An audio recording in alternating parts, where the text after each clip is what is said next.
Your call has been forwarded to an automatic voice message system. Matt Horn is not available. At the tone, please record your message. When you have finished recording, you may hang up or press 1 for more options. I was chosen by God. I have apostles. I help the blind to see. I save souls. But unlike the chosen one sent before, God will never let you take me.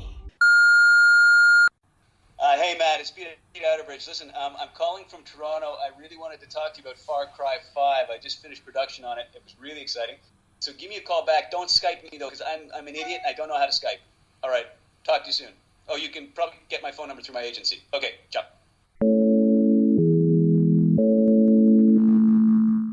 On the line, we have the one and only Peter Outerbridge talking to us.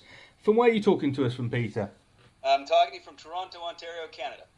Yes, I know you are. And the best part is I want to go to Toronto. Do you want to go to Toronto? Yes, I do. I know you're a native of it. Yeah, I am. Born and raised. Yeah.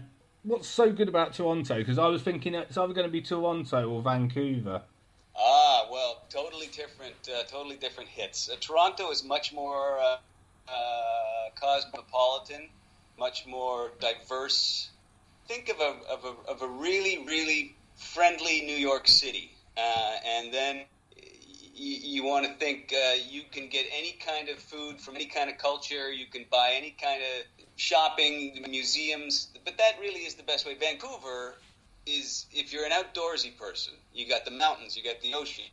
Culturally, it's a little bit more, I wouldn't say as diverse, and a little bit more politically correct than Toronto. So it really sort of depends on what you want. If you want to go and always sort of be saying the right thing, and you like climbing in the mountains and swimming in the sea, go to Vancouver. If you want to live a real life, you move to Toronto. I just lost all of my friends in Vancouver. You probably did, Peter. Let's be honest there. I did. Well, would you say, Peter, that Vancouver is a far cry from Toronto? I know, such a good segue. I've been waiting to use that for about 5 episodes. Yes, Matt. Vancouver is a far cry from Toronto. I would say Toronto has 5 stars over Vancouver. Oh, very good. Yeah? Okay. Yeah, so the reason why we've got you here, obviously, is Far Cry 5. It's come out already, and obviously everybody loves it. It's an add-on, obviously. It's a sequel to 1, 2, 3, 4. And right. It's got favourable reviews. What was production of the game like for you? The first time I worked with Ubisoft, it was on 4. Was Far Cry 4 the one in the Himalayas? Yes. Yeah, so I first worked with Ubisoft on 4. I only did a couple of days there on that. But, it literally is, you go into the sound studio and they know that they have created a character that they can't really tell you about, but they have all of their lines written on several pieces of paper. Stop, come over here, or being set on fire and screaming as you've been set on fire, right? So you basically go through each and every one of these lines, and you don't really know the context into which they're going to be. So when they called me up and asked me to come back and help them with Far Cry 5, it was the same sort of process, but the part was much larger. And so I had to go into the studio it was basically as they developed the game. It was like throughout the year. And I think I can say, like the other Far Cry games, it's an open world concept. So vast gameplay. And as the developers would animate and design and write, this part of the world, they would then have to bring me back in and say all the lines that would pertain to this part of the world. In development, I think I went into the studio over the course of a year, like maybe once a month, as they were building this world and getting all the pieces together. They would have to keep writing more dialogue for this character to reference that part of the world for the player. So it was pretty extensive, and I was surprised at how long it was taking. It sort of gave me insight into how the games are developed. It's not like they they just, develop it all and then fine-tune it and polish it up. Like, they literally, they build this part of the world and they get that done, and then they build this part of the world and then they get that done. And you can sort of get an idea how the game goes through the various, beta to test to, so that part was pretty fascinating. And the dialogue, the more you do it, the more familiar with the character you are. They actually would start writing funnier stuff based on the actor and sort of what he was bringing to the character. You could see that they would start writing funnier jokes, or they'd just give you jokes, or they'd have you do things certain ways, but the writing would get richer and richer and richer as you went. With regards to, obviously, the two games together, I'm guessing neither of them that you worked on had mocap. I was not mocapped, no. No. I think Greg was, but I was not, no. No. I mean, obviously, if they ever did a Far Cry 6, you'd hope Ubisoft would call you up and say, Peter, obviously you've done fantastic work on 4 and 5. Do you feel like, basically getting into a suit with the balls and mocapping? Would you like to do that? First of all, I would hope so. I love the Ubisoft guys. I've got a funny story about Ubisoft. I'll tell you in a second. But I've had a lot of fun with them. I think they're really cool and a lot of fun to work with, because they don't take themselves so seriously. They take their work very seriously, but they don't take themselves so seriously. So you can have a lot of fun in the studio. I would love to learn how to do mocap stuff. I find that fascinating. I find that, like, literally the marriage of live action and animation, and I think that it allows, like, especially when you get somebody like Andy Serkis and you think, well, they're just animating over his face, but if you've ever seen that video where they have his face on one side, it's a split screen, his face on one side and Caesar's face on the other, you can see that he is, every facial nuance, every facial gesture that Caesar is doing is coming from Andy, and I find that amazing, and I absolutely don't want to lose the live action, because I think nothing can really replace that entirely. But I think that kind of mocap is going to be its own thing in the future. I think you're going to be seeing it more and more and more in actual movies, and I think if it's done properly and if you have the right performer behind it, it will absolutely enhance a production value or a viewing experience. I mean, it's incredible. So I would love to do that.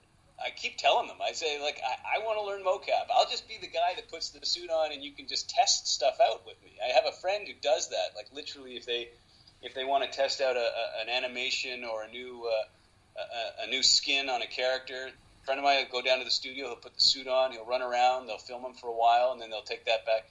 So I'd even get into that. I just find this whole evolution of filmmaking amazing. Will they ask me if they do a Far Cry 6? I don't even know what they're doing now. I guess the franchise is popular enough that they could probably make Far Cry 6, 7, 8, 9, 10. I haven't heard anything about that. I hope they call me. I mean, I have fun with them. When I first worked for them, I went in and auditioned for Far Cry 4, and they gave me a bunch of stuff to read, and I did the whole audition. They were very happy with me, and then it was the first time I'd ever auditioned for a video game company. And so I came out, and of course I got two boys who are video game addicts, and I knew all the games that they played, and I knew what their favorite games were. So I said to the guys as I left the audition, I said, I'm so psyched and I'm so thrilled about this. I really hope we get to work together, because, I mean, I told my boys that I was coming to audition for Far Cry, and they freaked out. They thought that was amazing. I mean, like, their favorite game is Uncharted. And they just looked at me, and they smiled and nodded their head, and I said, okay, I'll see you later. And then I went to meet my wife and my kids for lunch, and I said, so guys, I just auditioned for the guys that do Uncharted. And they were like, Dad, Uncharted is done by Naughty Dog, not Ubisoft. And I swear to God, my wife tells me I went pale. She just says, you looked like you were about to faint. And I thought, okay, I just lost that gig. But they called me. They called me up anyway, and we had a laugh about it. They totally got how screwed up it was. I apologize profusely. I'm still not too savvy as far as the video game world is concerned. Are there any sort of funny anecdotes you could share about the production of Far Cry 5? Funny anecdotes. The only funny thing I can say is that there's a whole sequence of sound cues that you had to tape where, you know, you are being shot, or you are being lit on fire, or you're being eaten by an animal or something. And so we had to do all those again. And I find that is just ridiculous. Literally, the direction is, okay, so you're being lit on fire, and we need you to be on fire for 5 seconds. So start the clock and go. And you scream like you're burning for 5 seconds. It's a very strange experience. Ah! You got the gig. Yeah. You got the part. Yeah. Except you got to do that for 5 seconds, which actually takes a lot of time. You're trying not to laugh at the minute, aren't you? Mm-hmm. Like that. That was only 2.5 seconds. Ubisoft, I'm available. There you go. Oh dear. So Peter, obviously, let's talk a bit about you yourself. What made you want to get into acting in the first place? You know, it's always about a girl. It's always a story about a girl. No. I got into acting. This is not going to sound particularly romantic. I got into acting because in grade 11 in high school, I was taking extra courses that year because I was trying to get my credits before grade 13. We had grade 13 when I was going to high school, and I was trying to get extra credits, so I'd added a bunch of other courses. Visual arts was what I was trying to go for. I was going to become an animator, as a matter of fact. That was my goal, was to work for Disney. So I was in visual arts, and in grade 11, it was the first year that visual arts had an exam. And I knew at the end of the year I was already going to have about 10 exams to write. So I opted for theater arts instead, because it did not have an exam in grade 11. And I got hooked. I had a teacher who would not let you fool around. He made you act. He said, okay, you think this is an easy class, I'm going to give you this monologue, and you got to go learn it, you got to go do it. And I got bitten by the bug, and it changed the whole course of my life. Damn it. It will surprise you, Peter. It's a bit of a personal bit, this. It will surprise you, Peter, that I've just celebrated my 30th birthday. Congratulations. Yeah. We've been doing this as a running gag for the last couple of weeks. What advice would you give to anybody turning 30? Oh, my God. Don't make any rash decisions. I don't think I can give you any advice, Matt. I think you've managed to achieve a lot by this time in your life. I would say you still have a lot of time before you have to make any major decisions. At least 2 years. Not very sage advice, I know. But that's not what I majored in university. So. No. Which actually, funnily enough, comes on to my next thing. Quite nicely, actually. I have to thank you, Peter. Okay. I have to thank you. You've got no idea why, but you'll find out in a second. But we have actually met. Like physically met? No. No. About 9 years ago, I did an interview with you about Saw 6 when it came out. Yes, okay. And a lot of people were going, really? Really? You did? Yeah. No, I did. So what I'm going to do is go back in time 9 years. 9 years ago? I can hardly wait to hear my voice. Okay, just setting the time machine for 2010. Or was it 2009?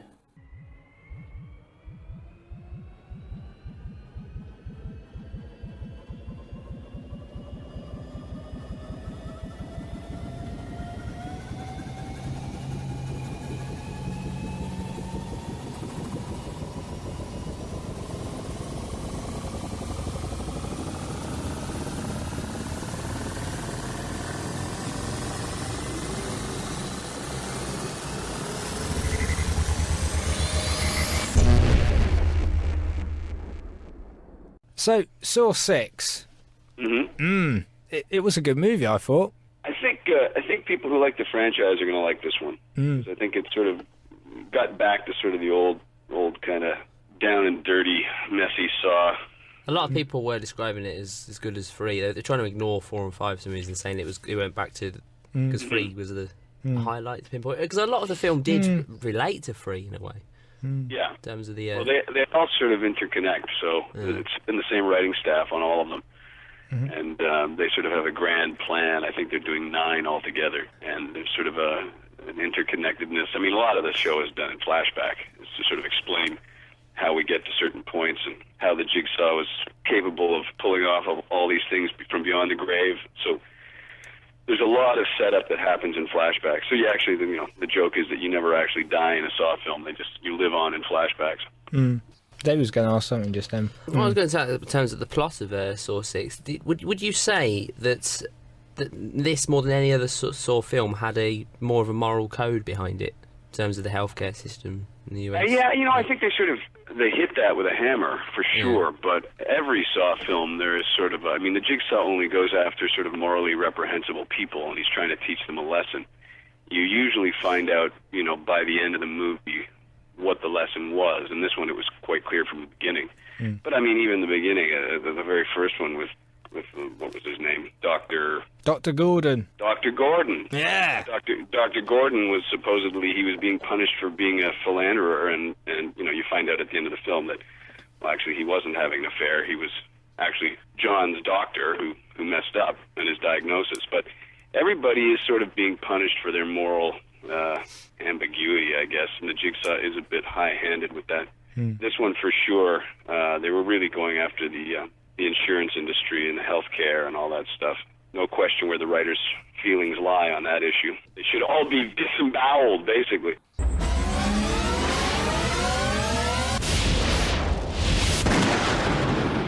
That's why I got confused, Matt, because I remember in that interview, it was two of you. Yeah. It wasn't just you. It's no reflection on my affection for you and my admiration for you as to why I've forgotten who the hell you were.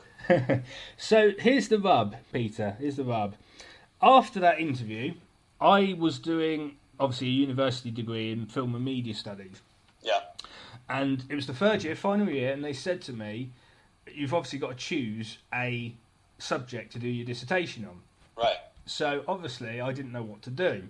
One of the course tutors said, well, obviously, you've got, by this point, I got yourself, and I got a lot of the cast members out of Saw 4, 5, and 6, I think it would have been by that point. Right. And they said, why don't you transcribe all the interviews into Word and then use it as primary research? Okay. Yeah. So somewhere out there now is a dissertation with what you said in the interview with me and Dave, and I got a first for it. You got a first for it? Yeah. Congratulations. That's awesome. Yeah. And that's why I've got to thank you personally. Well, you're more than welcome. I had fun during that interview, and anything I can do to help, you're more than welcome. So obviously we need to talk about Saw. On that basis, you never did find the bottom part of your body, did you, in the end? No, I didn't come out alive on that one at all, no. My question for you is, obviously being part of that franchise, they've had Saw 3D, which came after yours, and then they had Jigsaw, which is the one that came out last year as the reboot. Yeah, the reboot. Have you seen either film, and what did you think of them? I saw the 3D one, which was supposed to be the last one. It was kind of neat to see Carrie show up again at the end, and, we come full circle, and we sort of see how the whole story all fits together and all the various pieces of the Jigsaw. It didn't strike me as one of the best of the series. They spent a lot of time trying to do those 3D shots to make it 3D-ish, and they didn't spend as much time on the story as I think they should have. But I haven't seen the reboot, but all the posters, I can get it on Netflix, but the poster has Tobin's face. So I don't know, how is this a reboot? Are we just starting from the beginning with Tobin again and just redoing all the movies from scratch? No, there's a new apprentice. Oh, okay. Yeah, and it's sort of before your timeline. I'm giving it away. Oh, it takes place before Saw 6. Yeah, when he's got the cancer at that point. It's before that. Okay, so he's still alive in the reboot. No. No, it goes between your sort of era and the future when he's dead. Oh, okay. All right. Yeah. The two things I did have questions for. One was obviously, given the fact it's a reboot, if they said to you, because obviously they're going to do Jigsaw 2 and 3, there's a trilogy coming, Peter. Right. If they said to you, we want to use you again to fill in the gaps, would you obviously want to go back? Oh, like to do the little flashback Yeah. sequences? Yeah, I'd do that. Sure. I had a great time on that franchise. In fact, right now I'm working with the wardrobe department on another project I'm working on, and they were the wardrobe department on Saw, and we were just reminiscing about all the fun that we had on Saw. How they just had to keep adding more and more and more blood, and ripping my shirt, and adding more blood and more sweat and more blood, and how much fun that was. Because it was a great set. The crew was fantastic, and we had a lot of fun. So, if it was the same sort of vibe, I would love to go back and spend a day or two on the show and just shoot some scenes with Tobin, or shoot some scenes, running around in the maze covered in blood or whatever. I don't think they'd have me back as a different character, though. I think that would get a little too confusing. But yeah, if they wanted to shoot some flashback stuff to try to link things together, yeah, I'd be into that. And the second thing is I still think, to this day, 9 years later, that your one was the best one. Thank you, Matt. I think it was a good one. I think it really was a good one. First of all, I thought that the A story, I thought was, Costas just trying to keep from getting discovered, I think was a much more interesting one. And it ended on a really great moment with the bear trap and him shoving his face through the window to save his life and ripping open his cheek. I thought that was really, really great. But I thought the B story was just really clever with all the traps and having to survive each trap, and how it wasn't his game. That was a nice little hook at the end, that it was never his game to win. It was always the mother and the son trying to get over their anger and their rage at William. And of course, they don't overcome their anger and they lose their game because they kill William. So I thought that was all really kind of cool and interesting. The second question I had was kind of a stupid one. You stand on a pressure pad that puts the light on. Yeah. Yeah. Obviously, you don't know what it is. Right. That you've stood on. And then he flips the switch. Right. My question is because it swings, could you not have just sort of dropped? Not sort of dropped. Maybe drop beneath it? Yeah. Just dropped on the... Well, it comes down pretty fast. I mean, I think that the way that the trap worked was that the pressure plate was like a lock. So once I sit on the pressure plate, I've unlocked the switch on the other side, right? Yeah. So he pulls that switch. I don't really know what's about to happen. It's not like I looked up and saw the thing hanging above my head. At least I don't remember ever doing that.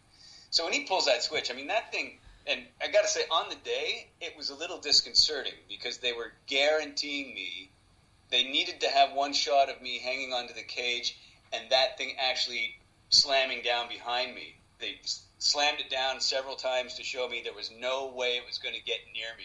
And still, man, when that thing dropped behind me, it comes down in like a split second. It's a great big metal frame full of fake, but needles, basically. And it crashed into the little metal stopper post that they put there.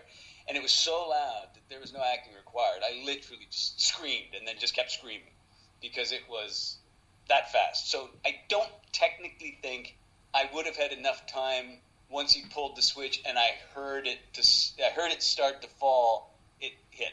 Like I don't think I would have had time to duck down at all. Even if I did, it was pretty low. It went all the way down to, I guess, my waist. I'm still picking holes in it. A bit like the body. It's not hard to pick holes in it. First of all, I've just survived like a nightmare horror house full of traps, and I don't realize I've just stepped on or it doesn't concern me at all that I've just stepped on a pressure plate. That's the biggest hole in that one.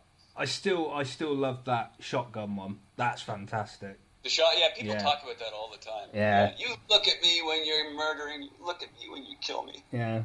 I think the worst one's the bit where she tells you she's pregnant. Oh, they're all horrible. Yeah. They're all horrible. And that was one of the harder ones to actually get through with Kevin because it was like we never wanted him to feel like he was favoring anybody or that he did have an investment in anybody. So it's like so what am I doing here? I guess I just try to save the first three. Every time it comes around, I just keep sticking my hand in there.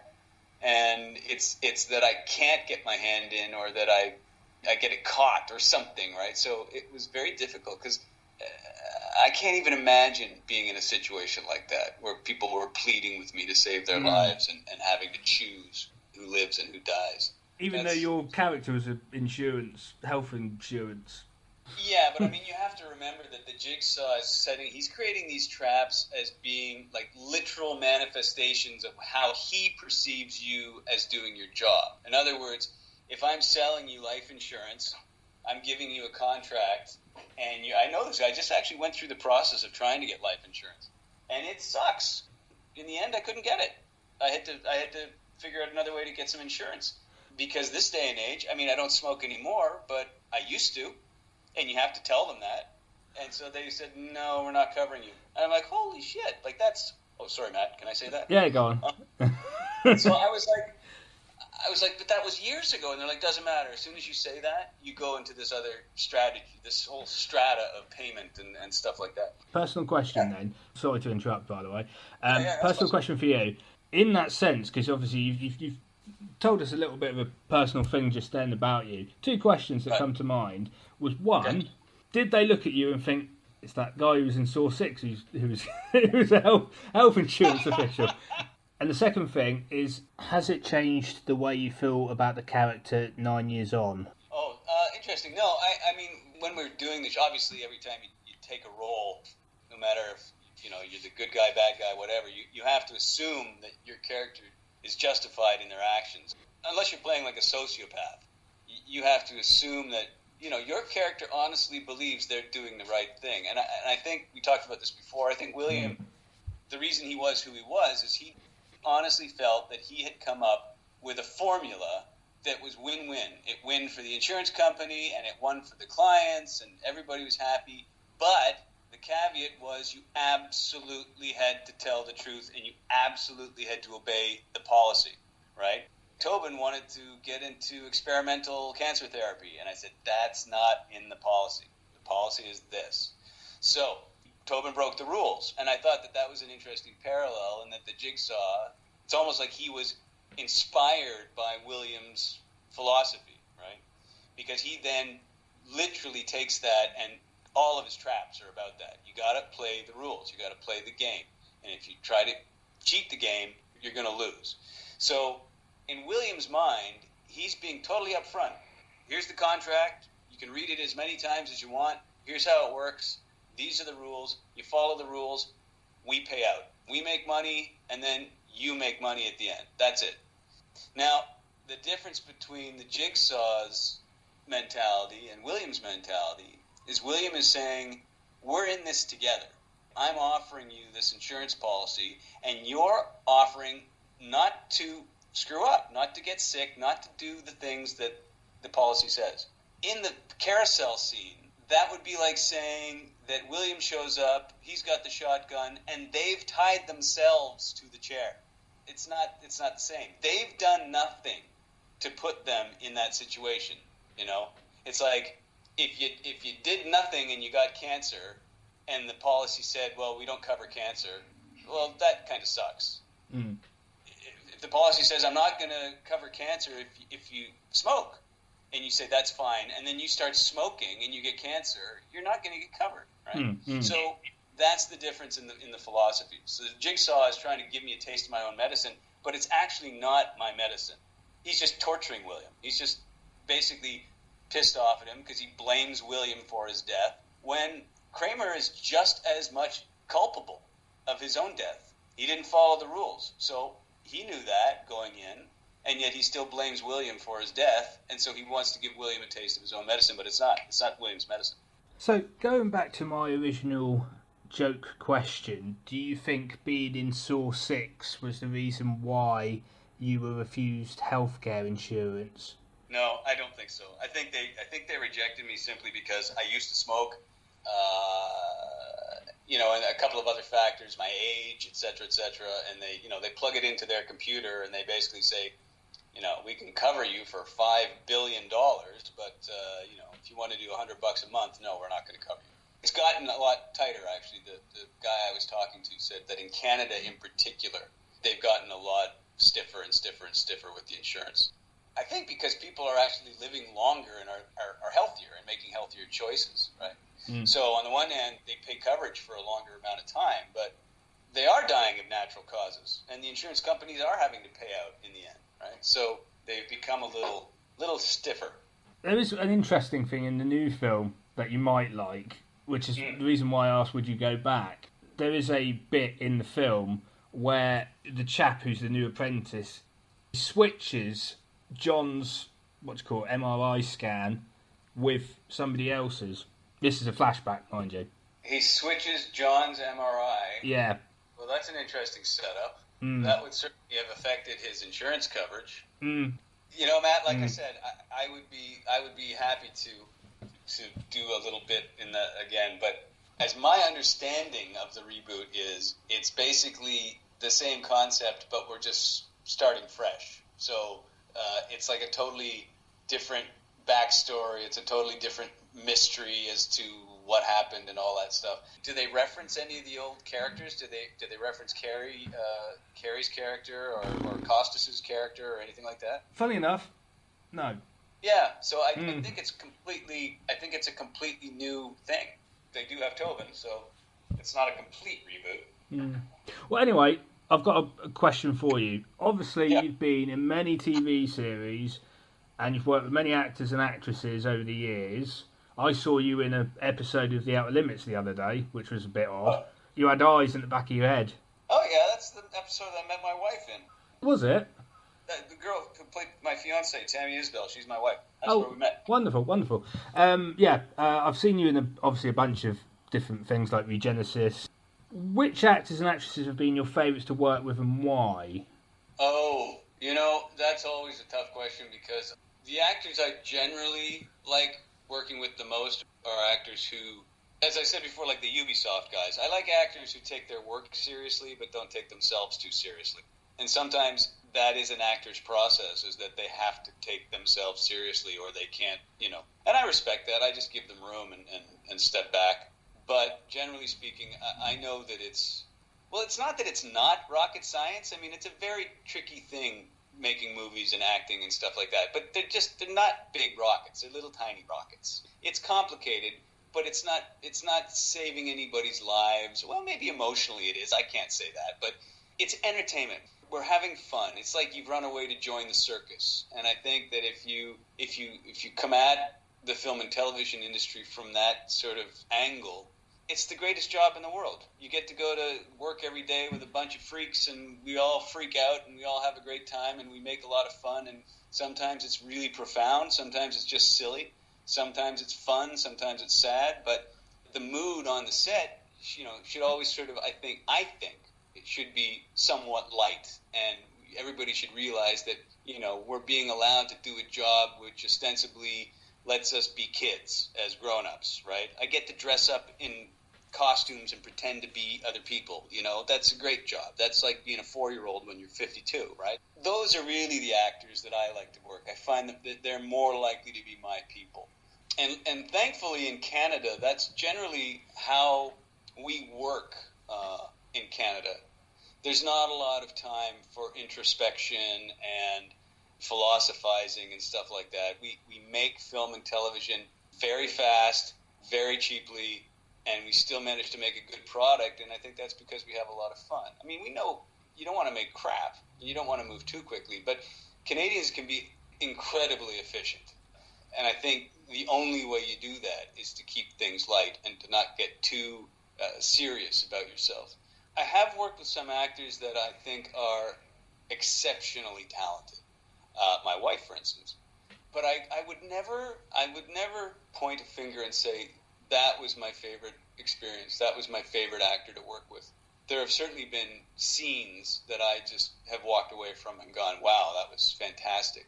But sometimes that's just very isolated. It's not that, I'm particularly good or they were particularly good, but the combination of the writing and the lighting and the content of the scene, that was a really good scene.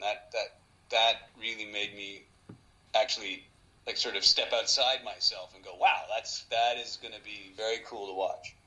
But I would never point my finger and say, oh, the best actor I ever worked with was, Joe Blow. It's not fair. Everybody's going to have good days and bad days, and everybody's going to be good in some stuff and exceptionally good in other things and not particularly good in over here, some people are always going to be brilliant in comedy, not so much in drama, right?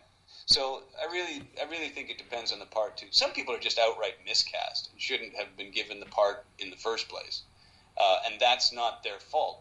They're inevitably going to turn in a bad performance, and even they will know that. Even they could admittedly say, I'm miscast. No one is going to buy me in this part. But they've been cast, and they're going to do their job, and they got the part, and they're going to do their best. Like I said, if they turn in a bad performance, and it's the producer or the director or somebody cast them because they think they've got enough cue that they're going to have people lining up at the box office, it's not the actor's fault, right? The actor's got limitations as well. The actor's got, only so much range that they can do. I was going to go on about my holiday to France a couple of weeks ago because I went to Paris in France, which was a film you were in 25 years ago. I was going to go on about my holiday, but I'm going to have to do the sort of the running gag for the last 240 episodes. Okay? You haven't actually worked on the series, so I don't know how this is going to go. But obviously, the reason why I do this is because I am a big fan of Richard Dean Anderson. Oh yeah, okay. Yeah. So the question is, Peter Outerbridge.